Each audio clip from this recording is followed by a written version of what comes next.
আসসালামু আলাইকুম। Europe visa আপডেটের পক্ষ থেকে আপনাদের জানাচ্ছি আন্তরিক শুভেচ্ছা অভিনন্দন। আজকে আলোচনা করব কিভাবে হাঙ্গেরি থেকে ইতালি যাওয়া যায়। আপনারা জানেন যে হাঙ্গেরি যাওয়ার পর টিআরসি কার্ড খুব তাড়াতাড়ি পেলেও কিন্তু পার্মানেন্ট রেসিডেন্ট কার্ড পেতে কিন্তু অনেক সময় চলে যায়। তাই অনেকে কিন্তু খুব কম সময়ের ভিতরে লিগ্যাল হওয়ার জন্য কেউ ইতালি অথবা পর্তুগাল চলে যায়। তাই আজকে আলোচনা করব হাঙ্গেরি থেকে ইতালি যেতে কত সময় লাগবে এবং বৈধ অথবা অবৈধ পথে গেলে কত টাকা খরচ হতে পারে। তো আজকে এই বিষয় নিয়ে আলোচনা করব। আপনি যদি আমার চ্যানেল নতুন হয়ে থাকেন তাহলে অবশ্যই চ্যানেলটি সাবস্ক্রাইব করে রাখবেন, যাতে পরবর্তী সময়ে ইউরোপের বিভিন্ন দেশের ভিসার তথ্য আপডেট পেতে পারেন সহজেই। তো বন্ধুরা, হাঙ্গেরি থেকে ইতালি কিন্তু দুইভাবে যাওয়া যায়, একটা হচ্ছে বৈধ আর একটা হচ্ছে অবৈধ। আপনি বৈধ পথে গেলে কিন্তু আপনার জন্য অনেক ভালো, আর অবৈধ পথে গেলে কিন্তু আপনার জন্য অনেক রিস্ক হয়ে যায়। তাই আপনারা চেষ্টা করবেন সবসময় বৈধ উপায়ে যাওয়ার, কারণ অবৈধভাবে গেলে কিন্তু জীবনের রিস্ক অনেক বেশি। এখন আপনি যদি হাঙ্গেরি থেকে ইতালি যেতে চান তাহলে কিন্তু আপনার টিআরসি কার্ড প্রয়োজন। আপনি হাঙ্গেরিতে যে কোম্পানি যাবেন না কেন ওই কোম্পানি থেকে কিন্তু আপনাকে টিআরসি কার্ড দেওয়া হবে। যদি আপনার কাছে ওই টিআরসি কার্ড থাকে তাহলে কিন্তু আপনি চাইলে বৈধভাবে আপনি বাস অথবা ট্রেন অথবা আপনি প্লেন দিয়ে যেতে পারবেন। বাস এবং ট্রেন দিয়ে যদি আপনি যান তাহলে কিন্তু আপনার সময় যাবে 25 থেকে 30 ঘন্টা, যা অনেক কষ্টকর। আর যদি আপনি বিমানে চলে যান তাহলে কিন্তু আপনার সময় লাগবে 1 থেকে 1.5 ঘন্টা। আপনি চাইলে কিন্তু বিমানে সবচেয়ে ভালো হয়, আপনি যদি বিমানে যান তাহলে কিন্তু আপনার জন্য অনেক সেভ হবে। তাই আপনি যদি বৈধভাবে বাস অথবা ট্রেন অথবা বিমান দিয়ে যান তাহলে কিন্তু ভাড়া আপনার সেম পড়বে। তাই আপনি যদি হাঙ্গেরি থেকে টিআরসি কার্ড দিয়ে নিজে প্রসেসিং করে যান তাহলে কিন্তু 50 থেকে 60 ইউরো চলে যাবে। যদি কোনো দালালের মাধ্যমে যান তাহলে কিন্তু আপনার 1.5 থেকে 2 লক্ষ টাকা চলে যাবে। তা সবচেয়ে ভালো হবে আপনি নিজে প্রসেসিং করে গেলে, এতে আপনার অনেক টাকা সেভ হবে। এখন অনেকে হাঙ্গেরি যাওয়ার পর কেউ 3 দিনের টিআরসি কার্ড পায়, অনেকে আবার 3 মাসও টিআরসি কার্ড পায় না।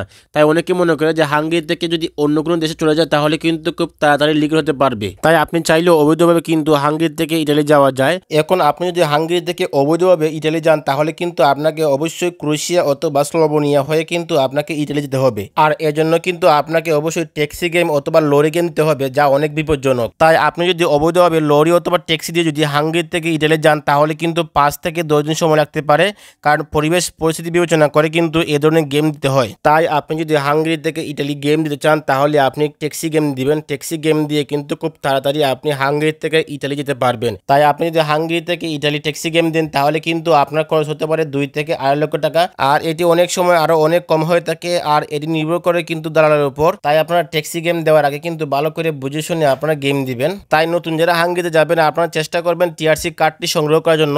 আপনি যদি টিআরসি কার্ডটি সংগ্রহ করতে পারেন তাহলে আপনি কিন্তু বৈধভাবে কিন্তু হাঙ্গেরি থেকে ইতালি অথবা অন্য যে কোনো দেশে আপনি যেতে পারবেন। তাছাড়া আপনি যদি হাঙ্গেরিতে নিয়মিত কাজ করেন তাহলে কিন্তু আপনার 4 থেকে 5 বছরের ভিতরে কিন্তু আপনি পার্মানেন্ট রেসিডেন্ট কার্ড পেয়ে যাবেন। তাই অনেকে মনে করে যে হাঙ্গেরিতে স্থায়ীভাবে লিগ্যাল হওয়া যায় না, আসলে এটি একেবারে ভুল ধারণা। হাঙ্গেরিতে কিন্তু স্থায়ীভাবে লিগ্যাল হওয়া যায়, আর এর জন্য কিন্তু 4 থেকে 5 বছর চলে যাবে।